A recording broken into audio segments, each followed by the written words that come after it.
Famous Fayetteville crimes. This is the murder of Uncle Ben. What's me about the murder of Uncle Ben isn't just the violence, it's how small Fayetteville really is and how you never know who you're really talking to. Make sure you hit that follow for more famous Fayetteville crimes. My name's Malia and I've lived here a long time. In 2001, my dad wanted me to get my life together, and so he bought me this apartment and sent me back to college. During my first year living in the apartment, my best friend came down to visit and we decided we wanted to go out and party. The sports bar Last Call just opened. I walked right down there and check it out. We meet a guy. Mike appeared to be young like us, and maybe even a college kid. Now you're wondering, what does this have to do with Uncle Ben? Who is Uncle Ben? On Friday afternoon in February 1996, 67-year-old Ben Miller was at his store on Ramsey Street, a convenience store that serviced a lot of the local high school students. Investigators believe 67-year-old Ben Miller was shot and killed around noon. He's the owner of Uncle Ben's Country Store along Ramsey Street north of Fayetteville. The sheriff says Miller was shot several times, probably with a handgun. 3 customers found him dead.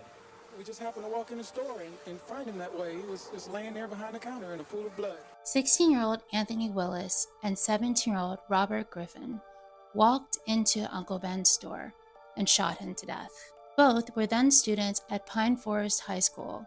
Anthony Willis was convicted of the murder of Uncle Ben. He was sentenced to life in prison without the possibility of parole. March of 2022, Anthony Willis's sentence was commuted by Judge Jim Amons.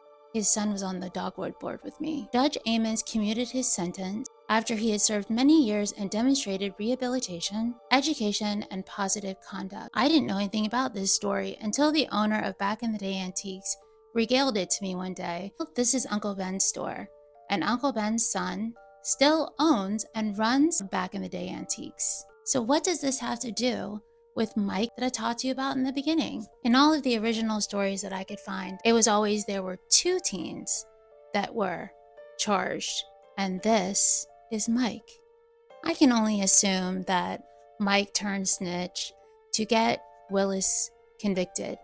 And it's funny how things like that work out. Because on August 3rd, 2006, Mike was killed crossing Ramsey Street in a hit-and-run accident by a Pope Air Force Base soldier. And so the lesson here is, folks, you never know who you're going to meet in Fayetteville, what their past is, and who they might have murdered while they were in high school. This has been another edition of Famous Fayetteville Crimes. Hit that like, follow button. Follow me for more crimes in Fayetteville, North Carolina.